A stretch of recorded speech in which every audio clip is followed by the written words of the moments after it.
Est-ce que aujourd'hui, quand on voit la mutation, ce qui se passe dans le monde, les nouvelles technologies et tout ça, est-ce que vous n'avez pas l'impression qu'il y a certaines choses, certaines pratiques qui, d'une manière ou d'une autre, font qu'actuellement, on a plus de personnes qui sont sous la dépression qu'avant. Là, je vais par exemple citer quand on voit les réseaux sociaux, les téléphones, où des gens peut-être ne peuvent pas dormir assez pendant la nuit parce qu'ils sont obligés de consulter ce qui se passe dans le monde.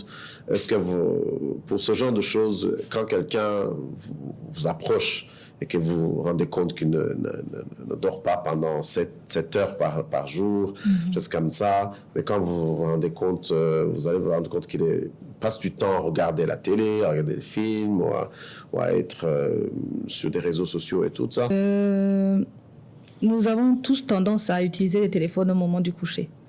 Ce qui n'est pas bien. Pourquoi? Parce que nos téléphones ou nos appareils, ils ont une lumière qui a pour fonction d'activer certaines cellules du cerveau. Okay. Et quand c'est le moment de se reposer, que tu actives ce genre de...